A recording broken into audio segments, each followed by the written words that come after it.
지금 남유다는 서서히 지금 망해져 가고 있습니다. 대략 8년 후에 남유다는 완전히 이제 멸망하게 되어지는데요. 다니엘과 친구들은 1차로 가장 먼저 바벨론에 끌려왔습니다. 다니엘은 왕의 음식과 포도주로 자기를 더럽히지 아니하도록 환관장에게 구했죠.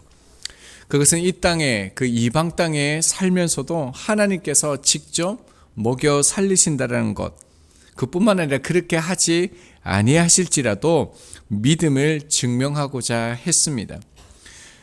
그래서 환관장에게 음식과 포도주를 먹지 않도록 요청했을 때 사실은 거부당한 거죠. 왜냐하면 왕을 너무 두려워했기 때문에 그렇습니다. 자, 다니엘은 모든 것을 걸고 도전했습니다. 할 만큼 했죠. 더 이상 누가 뭐라 하지도 않을 겁니다. 그러나 다니엘은 여기서 포기하지 않고요, 다시 감독자에게 요청을 하게 되어지죠. 열흘간 다니엘과 세 친구들에게는 그 채식과 그 물만 주게 하여서 다른 친구들과 시험하여 보라라는 그 제안을 하게 되어집니다. 자, 그리고 그 결과 열흘 후에요, 다니엘과 세 친구들은 정말 더 아름다워졌고 살은 윤택하게 되어졌습니다. 특별히 이 열흘이라는 것은 불가능한, 할 수 없다는 그런 의미가 담겨져 있죠. 그러니까 인간의 생명을 윤택하게 하는 것, 우리의 강건함을 주시는 것은 좋은 음식이 아니라, 이 땅의 것이 아니라 하나님이시라는 것을 말씀하고 있습니다. 다니엘서의 주제가 하나님의 주권과 통치하심, 그리고 하나님의 백성들이 어떻게 살아야 됨을 그렇게 말씀하시는데요. 다니엘과 그 친구들은 그렇게 뜻을 정하여 하나님 앞에 섰고요. 그리고 또 하나님께서 은혜와 긍휼을 베풀어 주셔서 이들은 왕으로부터 주어지는 음식과 포도주로부터 자기를 지켜낼 수 있었습니다. 자, 오늘부터 이제 이 시간에 본 본문은 이후의 사건들에 대해서 말하고 있는데요. 17절입니다. 하나님이 이 네 소년에게 학문을 주시고 모든 서적을 깨닫게 하시고 지혜를 주셨으니 다니엘은 또 모든 환상과 꿈을 깨닫게 알더라. 이 다니엘과 그 세 친구들이 이제 왕의 그 음식으로 자신을 더럽히지 아니하고 왕궁에서 교육을 받는데요. 어떻게 말하고 있습니까? 하나님께서 그들에게 특별한 지혜를 주셨다라고 말하고 있습니다. 모든 환상과 꿈을 깨달아 알게 하였다라고 말하고 있죠. 말씀에 강조하는 게 무엇이냐면요, 깨닫고 깨닫게 하시고라는 단어입니다. 이 단어는 매우 신중하다는 의미가 있고요, 기능에 있어서 매우 능숙하고요, 행동에 있어서 매우 현명한 상태를 나타내는 단어입니다. 그 당시에 가장 그 고대 문명 중에서도 발달한 그 바벨론의 그 문명에서도 뛰어났다라는 거예요. 탁월했다라는 거죠. 그런데 이 17절이 강조하는 것은 뭐냐면, 다니엘과 그 친구들이 뛰어났다, 훌륭했다, 이것을 말하는 것이 아니라요, 하나님이 하신 일을 강조하고 있습니다. 하나님이 주셨다, 하나님이 깨닫게 하셨다, 하나님 속에 여전히 이들이 있다, 이걸 말하고 있는 것이죠. 자, 18절을 보면요, 왕이 말한 대로 그들을 불러들일 기한이 찼다라고 얘기하죠. 이것은 5절의 말씀에 그들이 이제 3년 동안 특별 교육을 받는 그 과정을 말합니다. 이제 3년의 그 교육 기간이 지났습니다. 그래서 이제 환관장이 그들을 데리고 느부갓네살 앞으로 이제 왕을 만나러 데리고 가는 것이죠. 자, 19절 말씀을 보면요, 왕이 그들과 말하여 보매라고 있습니다. 왕이 이제 그들을 시험하는 거죠. 갈대아 사람의 방언과 학문을 잘 배웠는지, 그리고 무엇보다도 바벨론 나라에 잘 동화되었는지, 그리고 신하로서 충성되게 잘 준비되었는지 왕이 테스트하는 것입니다. 자, 결론은 어떻겠습니까? 하반절에 보면요, 다니엘과 하나냐와 미사엘과 아사랴와 같은 자가 없으므로 그들을 왕 앞에 서게 하고, 수많은 사람들 가운데서 가장 뛰어났고요, 왕 앞에 발탁되어 섰습니다. 그리고 이들은 왕을 위해서 자문하고요, 정책 결정을 관여하는 관직을 받게 되는 것이죠. 꼭 어쩌면 이렇게 사법 패스하는 이런 거 아닌가 싶습니다. 얼마나 참 감격입니까? 얼마나 감동입니까? 그런데요, 우리가 말씀에서 보아야 될 것은 다니엘서를 다니엘이 기록했죠. 자, 그런데 다니엘은요, 자신이 드디어 왕 앞에 섰다, 사법 패스했다, 이것을 왜 기록했을까 하는 것입니다. 무엇을 말하고자 하는 것일까요? 뜻을 정하여 이 땅에서 살아가면 이방 땅이라 할지라도 하나님께서 공급하신다, 왕 앞에서는 축복을 주신다, 성공하는 인생이 된다라는 것을 말하는 걸까요? 그래서 하나님 앞에서 너희들 그 뜻을 정하여 살아라, 이 말을 하는 걸까요? 물론 그런 의미도 있겠죠. 그런데 그 다니엘은 조금 더 다른 것을 강조하고 있다는 것을 알게 되어집니다. 19절을 다시 보면요, 자신들을 소개할 때 뭐라고 얘기합니까? 다니엘과 하나냐와 미사엘과 아사라라고 얘기하고 있습니다. 여러분, 지금 이들은 이제 왕 앞에 섰습니다. 고위직이 되었습니다. 완전히 바벨론화 되었습니다. 그런데 바벨론식 이름을 말합니까? 아니면 자기 민족의 히브리식 이름을 말하고 있습니까?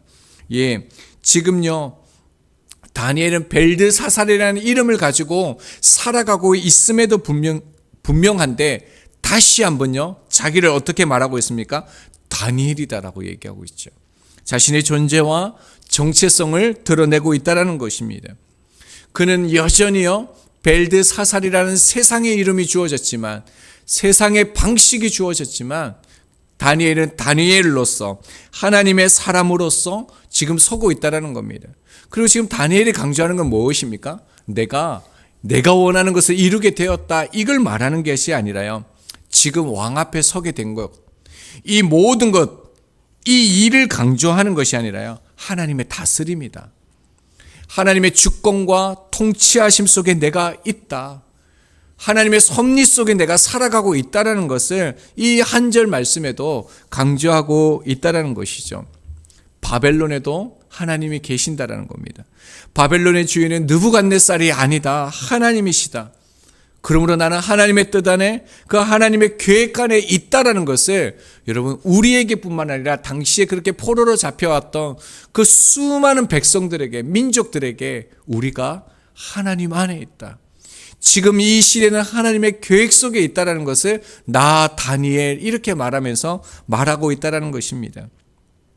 하나님은 아무런 이유 없이 모두에게 같은 능력을 주시지 않습니다. 다니엘과 같은 능력을 주시는 사람이 있고요, 또 어떤 사람에게만 주시는 특별한 능력이 있습니다. 이것은 하나님의 목적과 계획하심에 따라 하나님의 뜻 안에서 각 사람에게 필요한 능력을 주시는 것이죠. 이것은요, 저희들에게도 동일합니다. 저희에게만 주시는 능력이 있고요, 그리고 이 의미는요, 우리에게 주신 목적이 있다는 것입니다. 그리고 저희들 또한요, 하나님의 뜻과 섭리 가운데 살아가고 있다는 것을 말씀해 주시는 것이죠. 자, 20절을 보도록 하겠습니다. 왕이 그들에게 모든 일을 묻는 중에 라고 얘기하고 있습니다. 다니엘과 세 친구들에게 지금 모든 일을 다 물었다는 거예요. 왕이 가지고 있는 그 고민들. 그럼 어떤 일을 물었을까요? 하반절에 보면요, 온 나라 박수와 술객보다 10배나 나은 줄을 아니라 라고 얘기합니다. 박수는 점을 치거나 예언하는 사람들입니다. 지금 이 시대로 얘기하면 약간은 무당과 같은 사람인데 신적인 능력을 갖춘 사람으로 여겼습니다. 술객은요, 마법과 주술을 사용하는 사람들로 특별히 주술이나 마법적인 능력을 통하여서 왕에게 조언을 제공하거나 상황을 예측하고 해석하는 것을 알려줬던 사람들이 이 술객입니다. 그러니까 이들을 언급하는 걸 봤을 때 왕이 가장 중요하게 여기는 것이 무엇이겠습니까? 당연히 바벨론 제국이 어떻게 될 것인가라는 것이죠. 그리고 자신의 운명, 또 2장부터 보면은 이제 꿈 해석이 나오게 되어집니다. 이런 것들이 주된 것이었죠. 자, 그 결과는요, 이렇게 말합니다. 10배나 나은 줄을 아니라 10배가 나았다라고 얘기합니다. 이거는 단순히 고셈의 배를 의미하는 것은 아니고요. 야곱이 외삼촌 라반의 집에 20년 동안 거하면서 그 라반이 품삯을 몇 번 속였다라고 말하는 줄 아십니까? 창세기 31장 41절을 보면 10번이래요. 여러분, 20년 동안 10번만 하면 꽤 괜찮지 않습니까? 그리고 이스라엘 백성들이 광야에서 하나님을 거역했다고 하는데 몇 번 거역했다고 말하냐면요. 민수기 14장 22절입니다.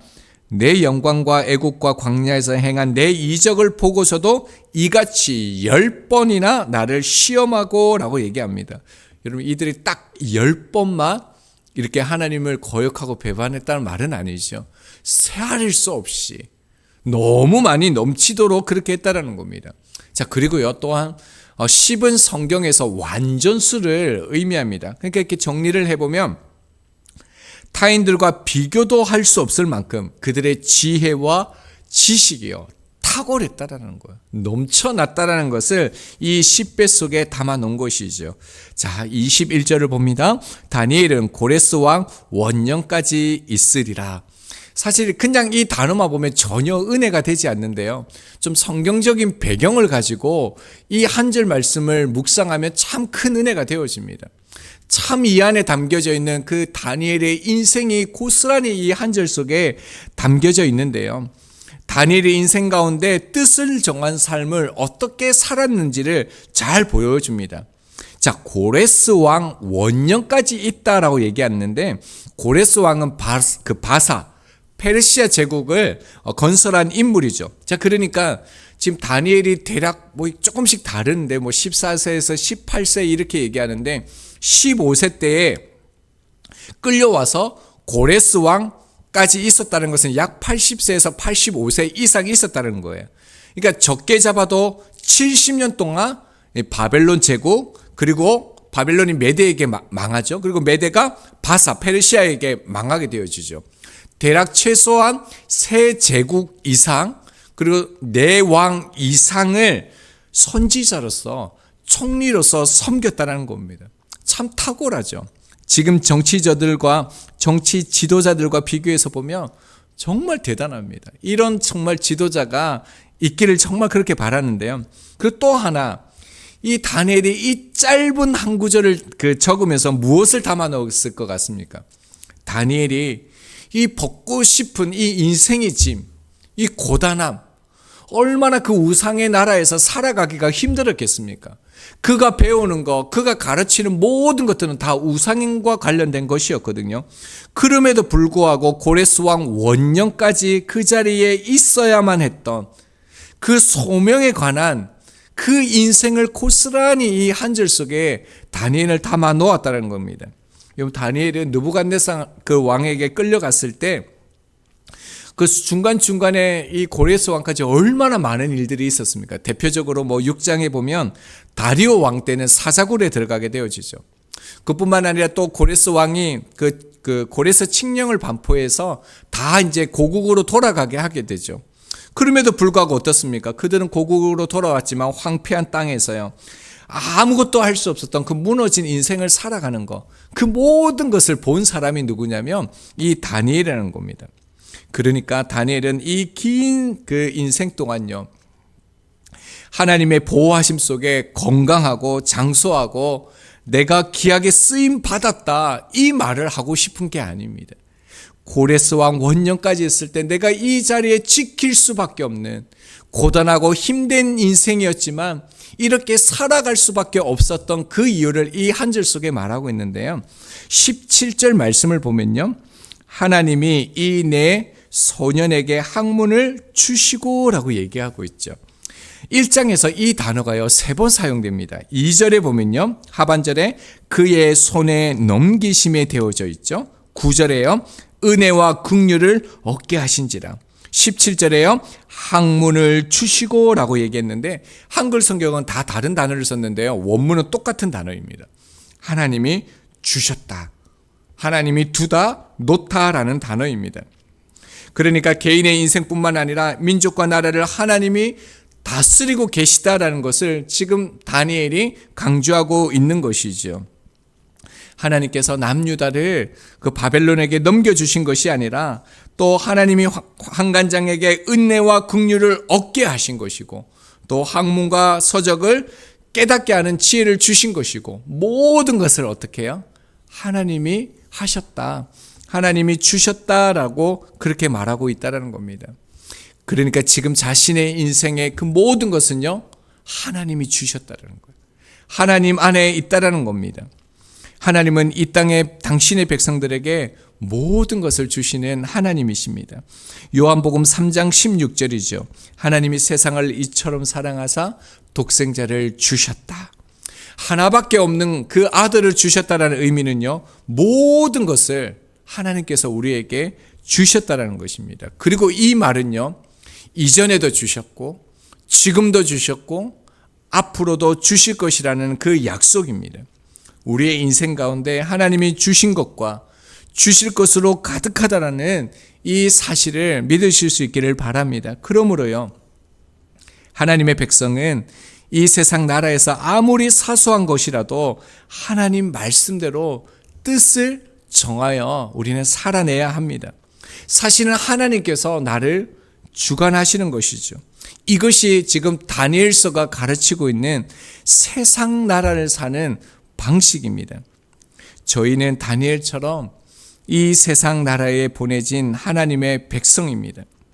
여러분, 다니엘은요, 자기 뜻과 계획대로 그 인생을 살았다라면요, 그렇게 오랫동안 이방인의 땅에서요, 우상이 가득한 그곳에서 그렇게 오랫동안 무거운 짐을 지지 않았을 것입니다. 분명히 한 세대만 감당해도 그는 충실하게 자기의 인생을요, 편안하게 살아갈 수 있었을 것입니다. 그러나 그렇지 않았습니다. 끝까지 그는 그 가장 고된 자리에, 가장 인생의 무거운 짐 가운데 그는 고레스 왕까지 있었다라고 말하고 있습니다. 우리가 다니엘을 말할 때요, 다니엘은 포로였고 어린 나이에 발탁되고 왕 앞에 서고 나라가 바뀌어도 인정받고 성공하는 사람이 되었다. 여러분, 그것만 기억하면 안 됩니다. 그리고 그것만 말해서도 안 됩니다. 다니엘을 우리가 말할 때는 뭘 말해야 됩니까? 하나님의 이끄심, 하나님의 뜻, 주권 안에 철저히 복종하는 삶을 살았던 사람이 누구냐면 다니엘이라는 겁니다. 그래서 여러분, 우리는요, 다니엘을 향해서 정말 나는 죽고 하나님으로 산 사람이 다니엘이었다라는 것을 기억해야 합니다. 어느 상황 가운데서도 하나님을 본 사람이 다니엘이죠. 그러므로 저희도 이 다니엘처럼 오늘 우리의 삶에서 뜻을 정하여 구별되게 살기로 뜻을 정한 인생이 되어야 합니다. 일이 잘 될 때도 있고요, 일이 틀어질 때도 있습니다. 연약하고 넘어지는 우리를 부르신 뜻을 알 수 없지만 정말 괜찮습니다. 왜냐하면 하나님의 손안에 있기 때문에 그렇습니다. 하나님께서 다니엘을 통해서 말씀하신 것이 무엇입니까? 다니엘에게 주셨고 주시고 이 모든 것들은요, 우리의 인생 가운데서도 동일하게 모든 것을 주셨고 주신다라는 것입니다. 오늘도 우리 가운데 행하실 주님을 기대하고요, 우리가 감사함으로 바라보면서 우리가 뜻을 정하여 믿음으로 살아갈 때 하나님을 더욱 만날 수 있는 그런 날이 되어질 수 있기를 기도합니다.